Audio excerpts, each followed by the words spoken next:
మీ మోకాల నొప్పులకు ఎటువంటి సర్జరీ లేకుండా ఎపియాన్ పెయిన్ క్లినిక్ అందిస్తున్న అత్యాధునిక చికిత్స.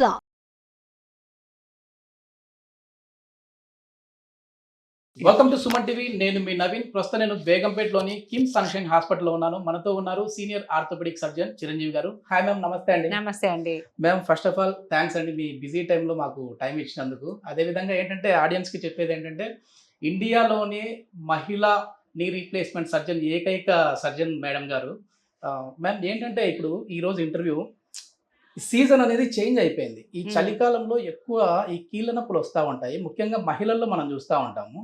సో ఏంటంటే ఎందుకు ఈ సీజన్ చేంజ్ అయినప్పుడు ఈ మోకాళ్ళ నొప్పులు కావచ్చు, అన్ని కీళ్ళ నొప్పులు కావచ్చు ఎందుకు పెరుగుతూ ఉంటాయండి?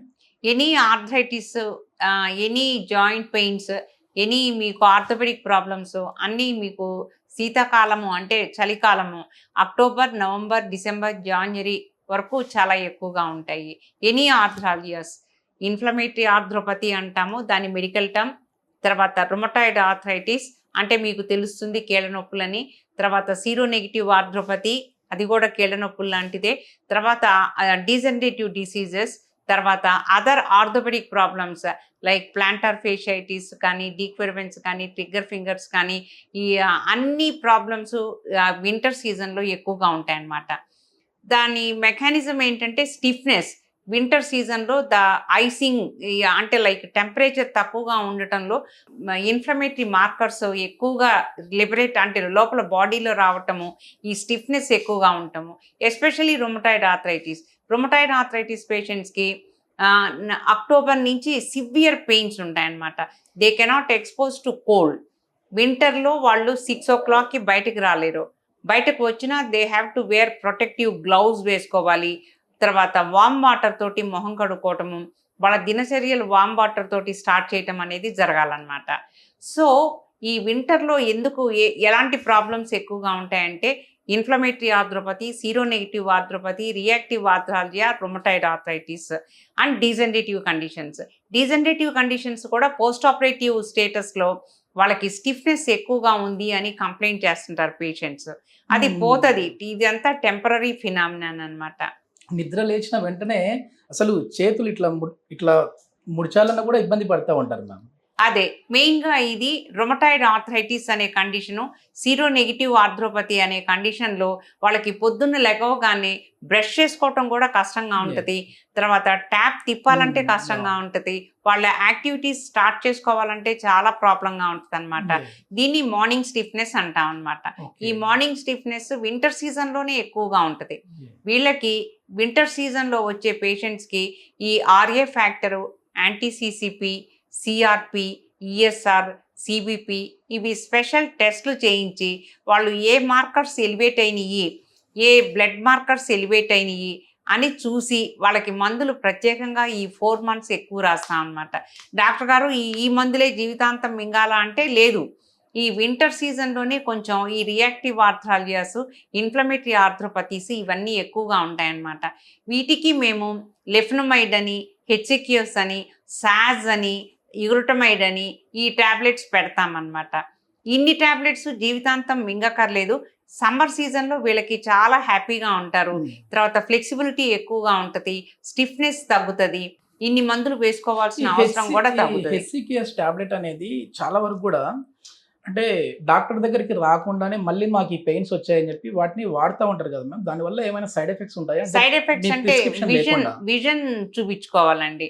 ఏమాత్రం కార్నియా కొంచెం బ్లర్ అయినా, వాళ్ళకి విజన్లో చేంజెస్ వచ్చినా వెంటనే హెచ్సిక్యూఎస్ ఆపేసేయాలి.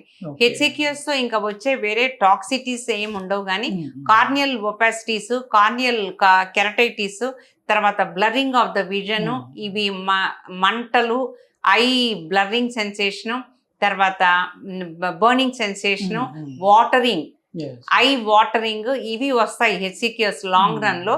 ఒకవేళ ఏ పేషెంట్కైనా అలాంటి స్టార్ట్ అయితే వెంటనే హెచ్సిక్యూఎస్ ఆపేసి లెఫ్నమైడ్ కానీ, సల్ఫాసాలజిన్ కానీ దానికి మేము షిఫ్ట్ చేస్తాం అనమాట. మీరు ఒక మహిళ కూడా మ్యామ్, అంటే ఇంట్లో లేడీస్ ఈ వీడియో చూసే వాళ్ళు అనుకుంటా ఉంటారు మేము ఎట్లాంటి ఫుడ్ తీసుకుంటే మేలు ఈ టైంలో అని చెప్పేసి. ఈ వింటర్లో అంటే కొన్ని రకాల ఫుడ్ వల్ల కూడా మనకి ఈ పెయిన్స్ పెరుగుతా ఉంటాయి అలా ఏం లేదు నాన్న. వింటర్ లో ప్రత్యేకమైన ఫుడ్ అంటూ ఏం లేదు. ఓకే కాకపోతే గౌటీ పేషెంట్స్ ఎవరైనా ఉంటే ఈ వింటర్ లో గౌటీ ఆర్థరైటిస్ కూడా పెయిన్ఫుల్ గా ఉంటది కాబట్టి వాళ్ళకి ప్రోటీన్ కంటెంట్ తక్కువ తీసుకోమని చెప్తామన్నమాట. ఏ కండిషన్ అయినా సరే, ఇన్ఫ్లమేటరీ ఆర్థ్రోపతి కానీ, రొమటాయిడ్ కానీ, గౌటీ ఆర్థరైటిస్ కానీ, ఆస్టియో ఆర్థరైటిస్ కానీ, ఇవన్నీ ఆర్థోపెడిక్ డీజనరేటివ్ డిసీజెస్. ఇవన్నీ డీజనరేటివ్ డిసీజెస్ వింటర్ టైంలో, అంటే ఈ చల్లని ప్రాంతాల్లో చల్లని సమయంలో వాళ్ళకి ఎక్కువగా ఉంటాయి అన్నమాట. వాళ్ళకి స్ట్రెంత్ కి ఎట్లాంటి ఫుడ్ మ్యామ్? బోన్ స్ట్రెంగ్త్ కి మంచి క్వశ్చన్ వేశారు. బోన్ స్ట్రెంగ్త్ కి కొంతమందికి కాల్షియం పడదు. కాల్షియం వేసుకుంటే నాకు కాన్స్టిపేషన్, కాల్షియం వేసుకుంటే నాకు కడుపు నొప్పి, నాకు బాగోలేదు అంటుంటారు. తర్వాత కొంతమందికి అవగాహన ఏంటంటే కిడ్నీలో స్టోన్ ఉంటే నేను కాల్షియం వేసుకోవచ్చా, నా కాల్షియం వేసుకున్న తర్వాత కిడ్నీలో స్టోన్ వచ్చింది. ఇవన్నీ ఎట్రిబ్యూషన్స్. మీరు కాల్షియం తిన్నంత మాత్రాన కిడ్నీలో స్టోన్ రాదు, కాల్షియం వేసుకోపోయినంత మాత్రాన కిడ్నీలో స్టోన్ రాదని గ్యారంటీ ఏం లేదు. దానికి దీనికి రిలేషన్ అనేది ఏం పెద్దగా లేదు. కాకపోతే ఏంటంటే యంగ్స్టర్స్ కి, మీలాంటి చిన్నపిల్లలకి కాల్షియం సప్లిమెంటేషన్ ఎక్కువగా చెయ్యం. ఆఫ్టర్ 50 years మెనోపాజ్ తర్వాత కాల్షియం సప్లిమెంటేషన్ చేస్తుంటాం అన్నమాట. సో బోన్ స్ట్రెంగ్త్ కి మీరు కావాల్సింది ఏంటంటే ఎరోబిక్ ఎక్సర్సైజెస్. బోన్ స్ట్రెంగ్త్ పెరగాలంటే స్ట్రెస్ కావాలి. స్ట్రెస్ ఉంటేనే బోన్ స్ట్రెంగ్త్ పెరుగుతుంది. మీరు నాకు అమెరికా నుంచి మా మనవడు పంపించాడండి, నేను కాల్షియం 5 ఏళ్ల నుంచి వేసుకుంటున్నానండి అని మీరు టీవీ ముందే కూర్చొని మీరు రిటైర్ అయిపోయి ఏం పని చేయకుండా ఉంటే మీ బోన్ స్ట్రెంగ్త్ పెరగదు. మీరు యాక్టివ్ ఎక్సర్సైజెస్ చేయాలి. తర్వాత ఎరోబిక్ ఎక్సర్సైజెస్ చేయలేకపోయినా కూడా ఒక మంచి వాకింగ్ చేయాలి. వాకింగ్ షూ వేసుకొని మంచి ఏరియాలో మీరు ఒక 1 hour కంటిన్యూస్గా వాకింగ్ చేయాలి. 3 kilometers నడవాలి. నాకు నొప్పులుగా ఉన్నాయి, యాంకిల్ పెయిన్ ఉంది, ఫుట్ పెయిన్ ఉంది, పాదం దగ్గర నొప్పి ఉంది, వెన్నెముక నొప్పి వస్తుంది, నడవలేకపోతున్నాను, అలసటగా ఉంది, ఇవన్నీ పక్కన పెట్టేసేయండి. పాజిటివ్ యాటిట్యూడ్ ఉండాలి. కాల్షియం సప్లిమెంటేషన్ ఆఫ్టర్ 50 years అవసరము, కానీ కంటిన్యూస్గా కాల్షియం కిలోలు వేసుకోమని చెప్పము. కొన్ని కాల్షియం సప్లిమెంటేషన్స్ అయితే అవసరం అవుతుంది. మీరు మంచి వాకింగ్ ఎక్సర్సైజ్, బ్రిస్క్ వాకింగ్ చేయాలి. వాకింగ్ చేసేటప్పుడు మంచి వాకింగ్ షూ వేసుకోండి. కావాలంటే మీకు పాదం నొప్పి వస్తే దానిలో సిలికాన్ హీల్ ప్యాడ్ అని ఉంటుంది, ఆ సిలికాన్ హీల్ ప్యాడ్ పెట్టుకొని వాకింగ్ చేయండి. స్ట్రెస్ ఉంటేనే బోన్ స్ట్రెంగ్త్ పెరుగుతుంది.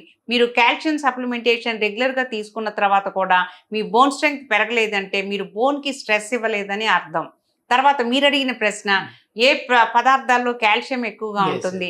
ఎనీ డైరీ ప్రోడక్ట్, చీజ్ కానీ, కర్డ్స్ కానీ, పన్నీర్ కానీ, green leafy vegetables, dal combinations, ఇలాంటి వాటిల్లో నట్స్, ఆల్మండ్స్, కర్డ్స్ లో ఉంటుందండి.